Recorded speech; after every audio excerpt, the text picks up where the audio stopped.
Nobody saw it coming, not really. After years of being labeled out of touch or past his moment, he was suddenly everywhere again. But this time it wasn't just because of a movie. It was because of him.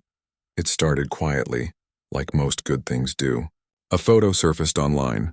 Him sitting alone on a subway wearing a worn-out jacket, eyes tired but kind.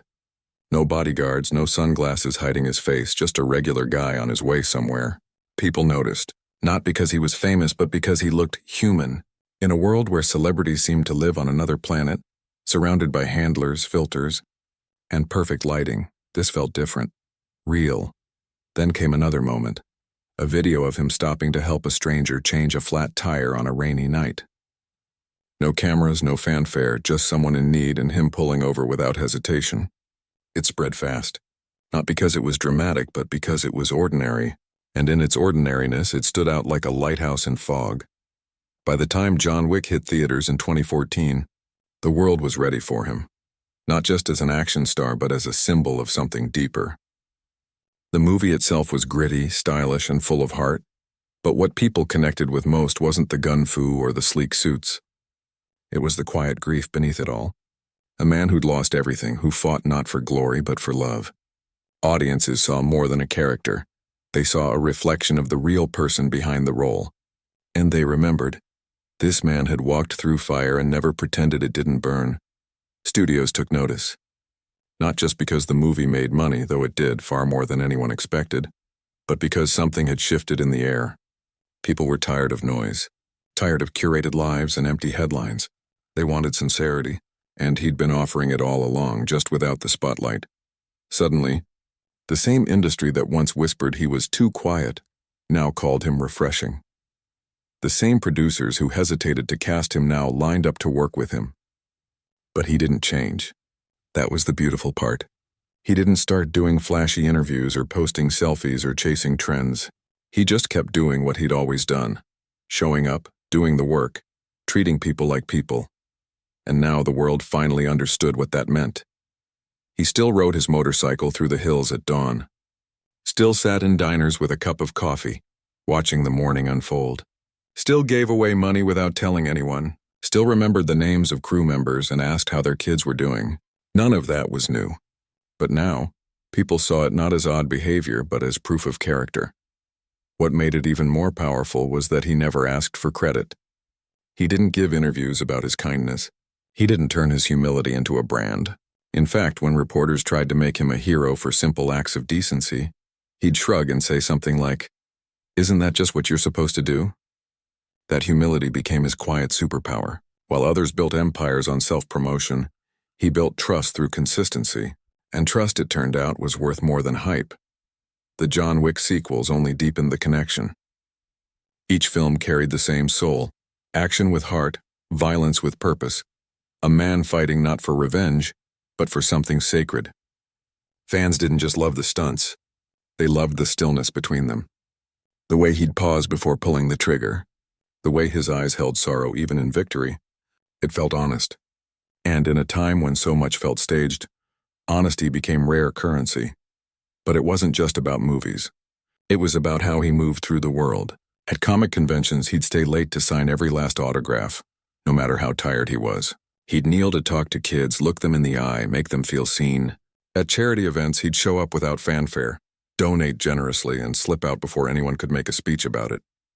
People started sharing stories, not just online, but in real life. He helped my friend when her car broke down. He remembered my name after one meeting years ago. He gave his seat to an older woman on a flight. These weren't grand gestures. They were small human moments. But together they painted a picture of a man who hadn't let fame harden him, and that mattered. More than box office numbers or award nominations, it mattered because it reminded people that goodness still exists, even in places where it's least expected. He never claimed to be perfect. He'd made mistakes, carried regrets, faced his own demons, but he didn't hide them. He lived with them openly, quietly, without shame, and in doing so, he gave others permission to do the same. The irony wasn't lost on him. All those years he chose peace over parties. And now that very choice was what brought him back into the light, not as a manufactured star, but as a real person people could believe in. He didn't celebrate with a big party when John Wick became a hit.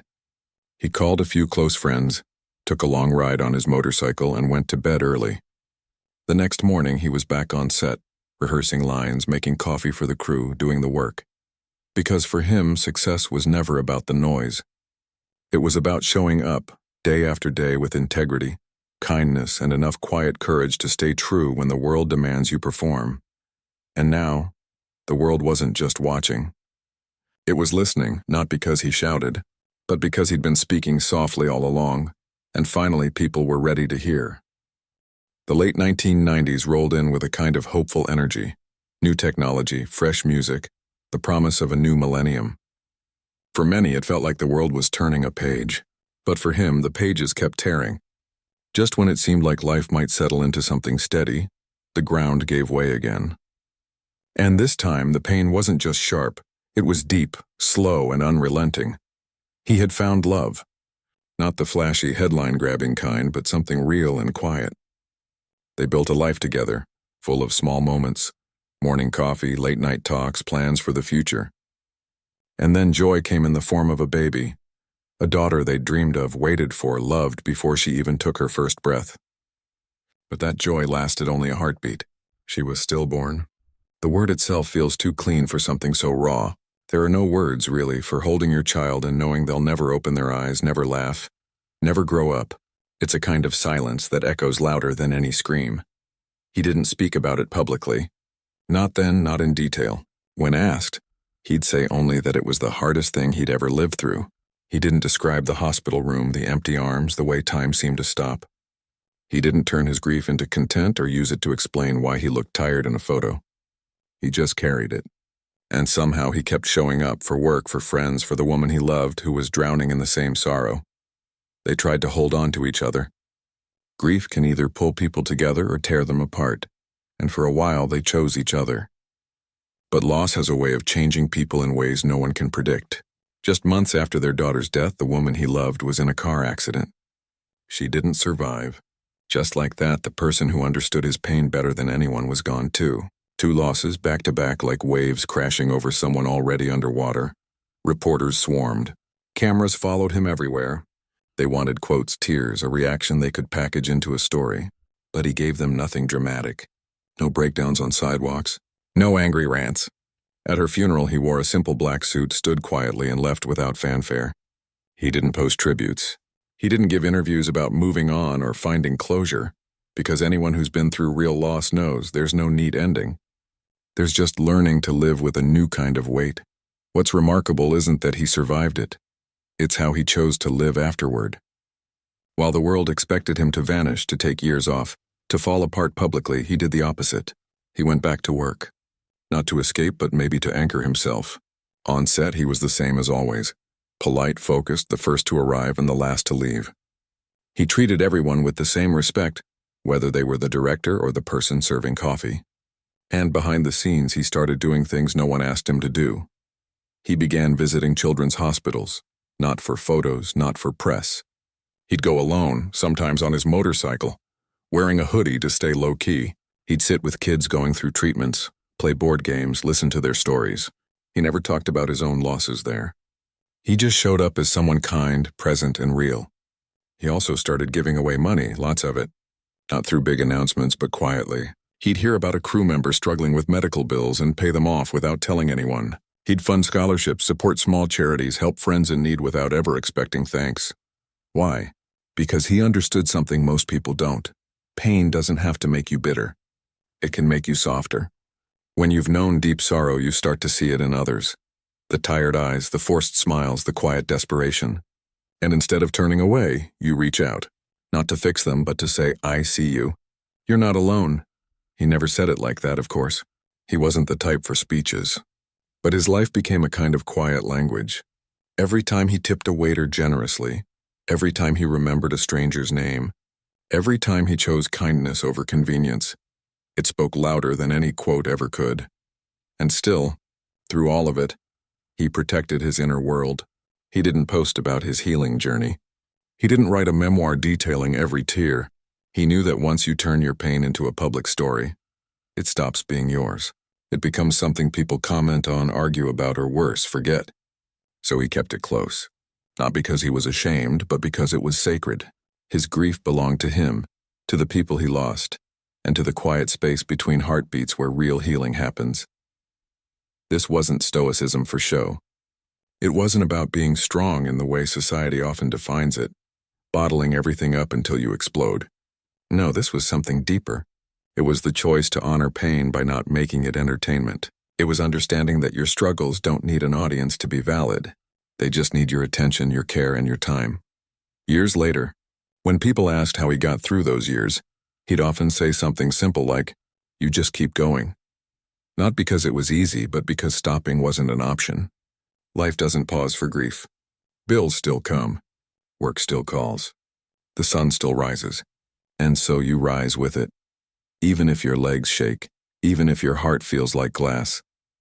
What's striking isn't just that he endured, but that he refused to let his pain harden him.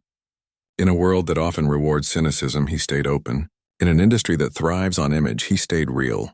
He could have used his tragedies to build a brand, the sad star who overcame everything, but he didn't. He chose humility instead. He chose service. He chose to be the person others could lean on, even when no one knew how much he needed to lean himself. And maybe that's the real lesson hidden in those dark years. Your pain doesn't have to define you, but it can refine you. It can teach you compassion. It can make you notice the person standing alone at a party. It can make you pause before speaking, listen more than you talk, and give without expecting anything back. He never claimed to have it all figured out. He still had bad days. Days when the memories hit like a truck, days when the world felt too heavy. But he didn't broadcast those moments. He sat with them. He let them pass. And then he got up and did something kind for someone else. Because in the end, healing isn't always about talking. Sometimes it's about doing, about showing up, about choosing every single day to add a little more light to a world that's already so full of shadows. There's a quiet kind of wisdom that doesn't come from books or lectures. It comes from living through things that leave you changed. And for him, that wisdom grew not in moments of triumph, but in the long, lonely stretches between losses. By the time he reached his 40s, he'd already buried more than most people do in a lifetime. But instead of becoming bitter or closed off, something unexpected happened. He got softer, more thoughtful, more present. In interviews, when people finally asked him about his past, about the grief, the silence, the way he seemed to move through the world with such calm, he never gave dramatic answers. No grand theories, no self-help slogans, just simple, honest words that carried the weight of real experience. Once someone asked him why he never talked much about his pain. He paused, looked down for a second, then said, "I don't want to burden others with my problems. Everyone's got their own struggles." That sentence, short, plain, almost too simple, said everything. It wasn't about pride. It wasn't about pretending everything was fine. It was about respect. Respect for the fact that every single person walking past him on the street, sitting next to him on a plane, or working behind a counter was fighting their own invisible battle. Maybe they were worried about rent. Maybe they'd just gotten bad news from a doctor. Maybe they were grieving someone no one even knew they'd lost. And in that light, dumping his pain onto them, even if it was just in an interview, felt like adding weight to shoulders already bent low. This wasn't something he'd read online or picked up from a podcast. It came from how he was raised. His childhood wasn't easy. He moved around a lot, different cities, different schools, never quite settling. His father wasn't around much, and money was often tight. But his mother, she was tough, kind, and full of quiet strength. She taught him early that complaining rarely fixed anything, but showing up with kindness almost always helped.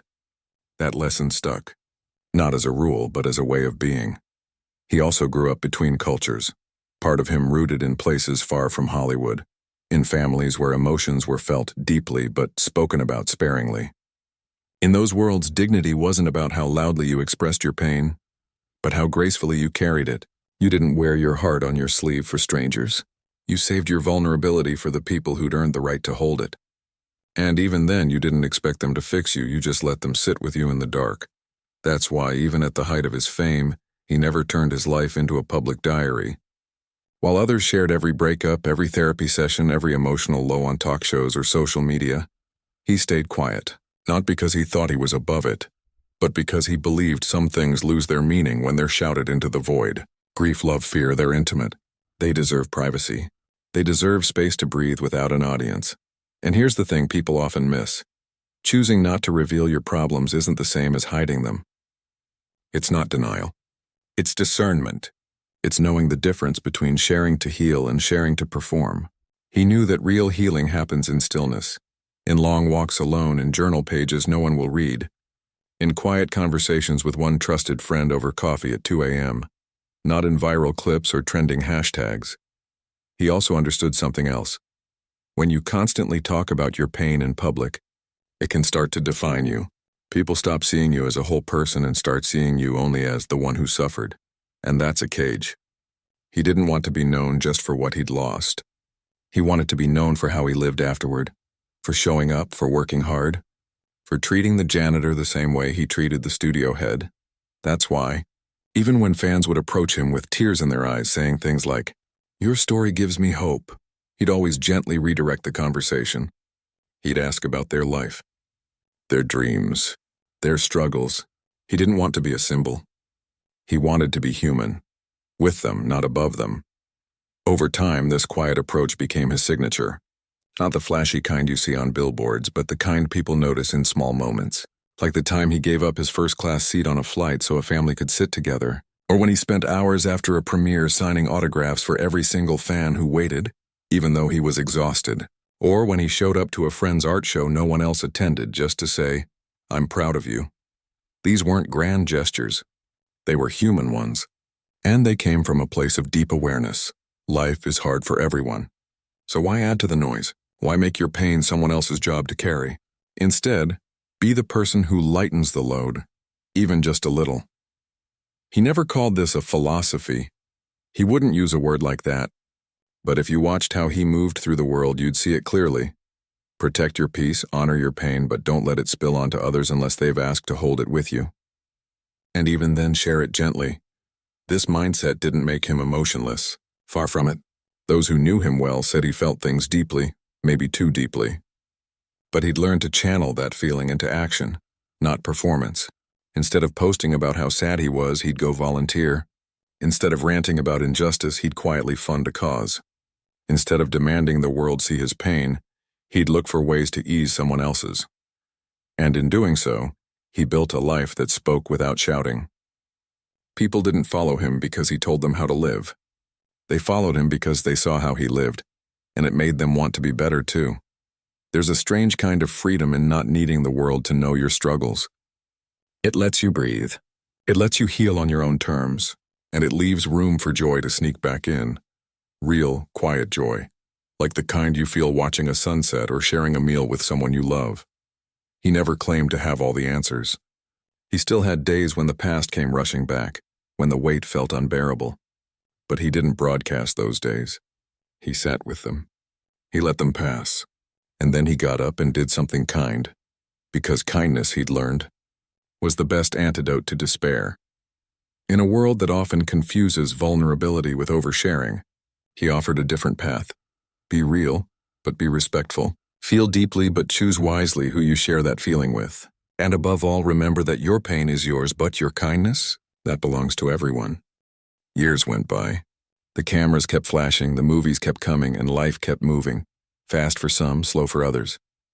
He stayed mostly out of the spotlight when he wasn't working, riding his motorcycle through city streets like any regular person, stopping for coffee, nodding at strangers, never drawing attention to himself. Most folks didn't even realize it was him until he was already gone, disappearing into the crowd like smoke. But then, something unexpected happened. A short interview clip from 2019 started making the rounds online. It wasn't flashy. No dramatic music, no slow-motion shots. Just a simple question from a reporter. What do you think happens when we die? He paused, not for long, just a heartbeat. Then he said softly, I know that the people you love will miss you. That was it. Just one sentence, but it hit people like a wave. Not because it was profound in a complicated way, but because it was so honest, so human. In a world full of noise, hot takes, outrage, endless opinions, here was someone speaking from the heart, without trying to sell anything, without asking for likes or shares. And suddenly, millions of people stopped scrolling and really listened. The clip went viral, not because it was sad, but because it carried a kind of quiet truth that felt rare. People started quoting it, sharing it with friends who were grieving, printing it on cards. Some even said it helped them get through a hard night. And with that clip came something else. A growing curiosity about the man behind the words. Who was this person who'd been through so much, yet never made his pain the center of his story? Soon, old interviews resurfaced. Clips of him giving up his seat, tipping generously, remembering crew members' kids' names. Stories spread about him showing up to small events no one expected him at, or quietly helping someone in need without telling a soul. People began calling him the internet's boyfriend, but it wasn't about looks, it was about character. It was about the way he moved through the world with humility, even after decades in the public eye. And that's when the phrase started appearing everywhere. Don't reveal your problems. It wasn't something he'd ever said outright in those exact words, but it captured the spirit of how he lived. Not as a rule to shut people down, but as a gentle reminder. Your pain is yours to carry, not to broadcast. Not because you should suffer alone, but because true strength often lies in quiet resilience, in choosing not to make your struggles someone else's burden, unless they've asked to share it with you. People began using it as a mantra. Not to suppress emotions, but to protect their peace. To remind themselves that healing doesn't always need an audience. That sometimes the bravest thing you can do is keep going without demanding the world stop to watch you hurt. He never asked for any of this. He didn't launch a podcast, write a self-help book, or start a motivational tour. In fact, when asked about the attention, he seemed almost confused by it. "I'm just trying to be decent," he once said, shrugging. And that was the thing, his power wasn't in speeches or slogans. It was in consistency, in showing up year after year as the same grounded, kind person whether cameras were rolling or not. What made his influence so powerful was that it wasn't manufactured. There were no PR teams crafting his image, no carefully staged, candid moments, just a lifetime of small choices, choosing patience over anger, generosity over greed, silence over spectacle. And in a time when so much of public life feels performative, that authenticity became magnetic. Younger people especially connected with it. They'd grown up in a world where everything is shared instantly. Breakups, mental health struggles, family drama, all laid bare online in hopes of validation. But many were starting to feel exhausted by it, like they were expected to turn their pain into content just to be seen. And here was someone who'd been through unimaginable loss, yet never once used it to gain sympathy or followers. That felt revolutionary. He became a quiet symbol of an old idea made new again.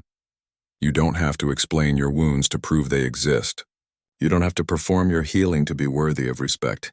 Sometimes the most powerful statement is simply living well, even when life has knocked you down again and again. And the beautiful irony? The very thing he avoided, becoming a public figure of inspiration, is exactly what happened.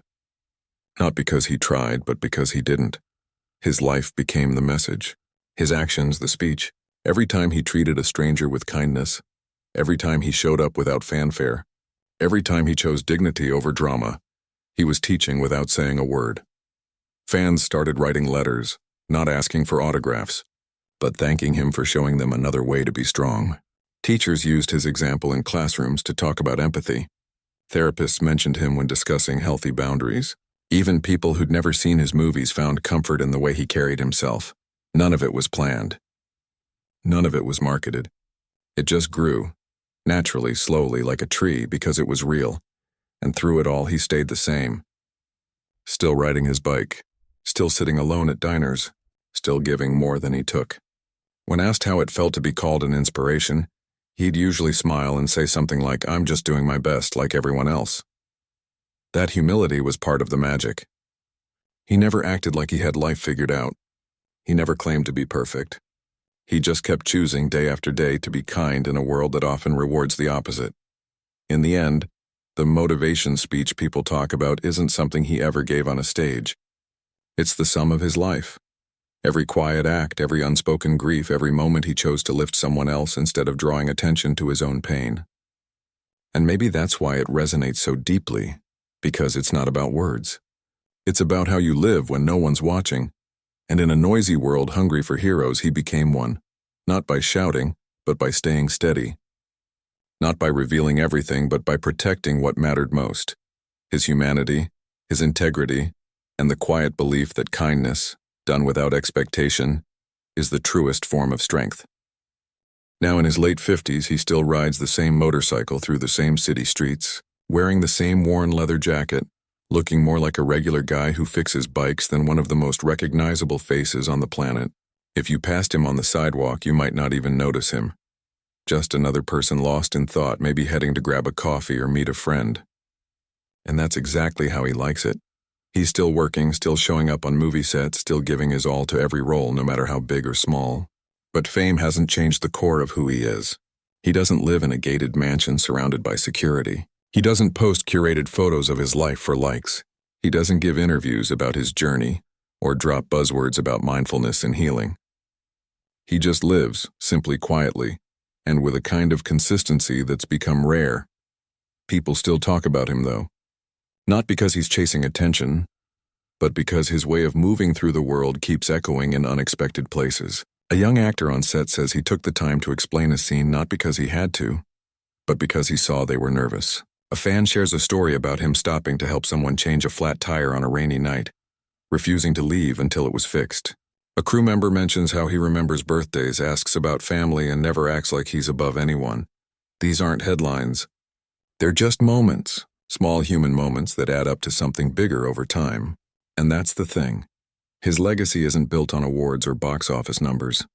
It's built on how he made people feel when they were around him, seen, respected, treated like they mattered, even if they were just doing their job for a day. He rarely speaks about the losses he's carried. The daughter he never got to raise, the love he lost twice, the friends gone too soon. But you can feel it in the way he moves, with a gentleness, a slowness, like someone who knows how fragile life really is. He doesn't rush. He listens. He looks people in the eye, and when he smiles, it's never forced. It's the kind of smile that comes after you've known deep sorrow and still choose to find light anyway. That's the quiet power he's become known for. Not the power of fame or fortune, but the power of presence, of showing up fully, even when your heart's been broken more times than most. And in doing so, he's shown millions that you don't need to shout your pain to prove you're strong. Sometimes the strongest thing you can do is keep going. Kindly, patiently, without fanfare. There's a myth that to be inspirational, you need to give speeches, write books, or stand on stages telling people how to live. But he's proven something else. Real inspiration is lived, not spoken. It's in the way you treat the person serving your food. It's in the way you handle disappointment without blaming others. It's in the way you carry your grief without making it someone else's problem. And maybe that's why, decades after his first movie, people still look to him, not as a celebrity, but as a reminder.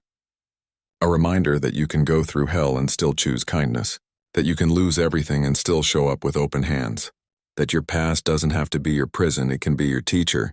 He's never claimed to have it all figured out. He still has hard days. Days when the memories surface like ghosts, when the weight feels heavy again. But he doesn't post about it. He doesn't turn it into content. He sits with it, walks it off, calls a friend, goes for a ride. And then when he's ready, he does something kind for someone else, because that's always been his way of stitching himself back together. In a world that often confuses vulnerability with oversharing, he offers a different path. Feel deeply, but protect your peace. Share your heart, but only with those who've earned the right to hold it. And above all, remember that your pain doesn't need an audience to be valid, but your kindness, that's meant to be shared freely. That's the lesson his life teaches without ever saying it outright. It's not about hiding your struggles. It's about honoring them enough to not turn them into entertainment. It's understanding that real strength isn't loud. It's the quiet decision to keep your dignity, your compassion, and your humanity intact, even when life tries to strip them away. And perhaps the most beautiful part is this: he doesn't see himself as a role model. He's just trying to be a good person. Nothing more, nothing less. But in a time when so much feels temporary and performative, that simple commitment to decency, to humility, to showing up as your true self, has become revolutionary. So when people say, "Don't reveal your problems," they're not saying to bottle everything up. They're echoing a deeper truth he's lived. Your struggles are sacred. They deserve your care, your time, and your quiet attention, not the noise of the crowd. Share them when you're ready with people who truly see you, but don't feel like you owe the world your pain just to prove you're human. Because being human isn't about how loudly you cry. It's about how gently you treat others while you're healing. It's about carrying your burdens with grace so you don't drop them on someone else's path. And if you can do that, if you can walk through fire and still offer someone a hand, that's not just strength. That's legacy. And his legacy? It's not in the movies people will watch 50 years from now. It's in the quiet ripple of kindness he sent out into the world, one small act at a time. A ripple that says you don't have to be perfect to be good. You don't have to be loud to be heard. And you don't have to reveal everything to be worthy of love.